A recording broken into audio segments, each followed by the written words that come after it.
Going back to their report for a minute, one of the things that we've watched with this company over time is what does the debt load look like? And I know that management has a slightly different philosophy about debt than maybe some of the other companies that a lot of people follow.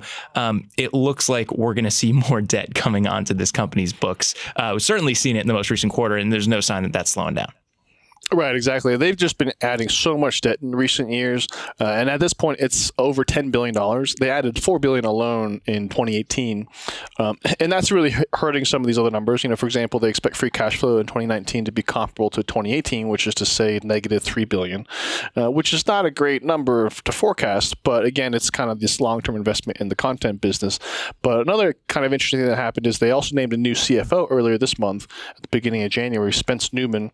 They hired him away from Activision Blizzard, and the current CFO, or the outgoing CFO, has been CFO since 2010. So that's almost 10 years that he's been leading their finances.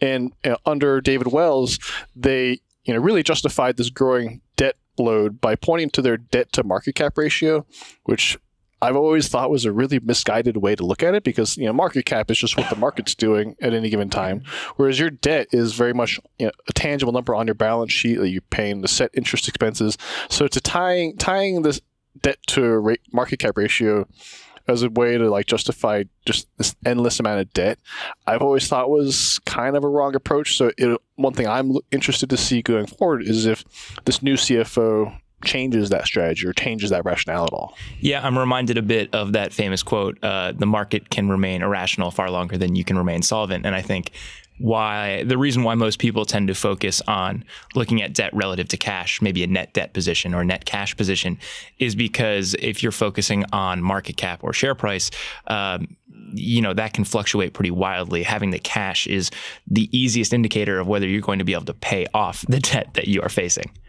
Right. I mean, if you're using this debt to market cap ratio to justify it, what happens when your market cap drops by 25% over the course of a few months? And Netflix does that all the time because it's so volatile. Then all of a sudden, your rationale is kind of shot.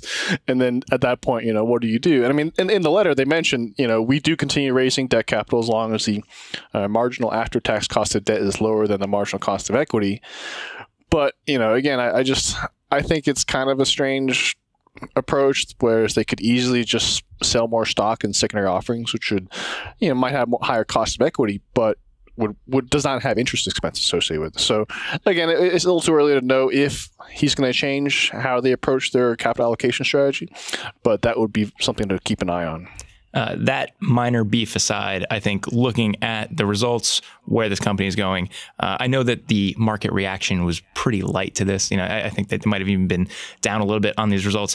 I look at this and I see everything that I want to see from this company. They might have missed a little bit on the top line, but everything else is going in the right direction. You want to be adding subscribers, especially knowing that they continue to have a willingness to pay more than what the company is charging. I look at this report and I'm pretty happy.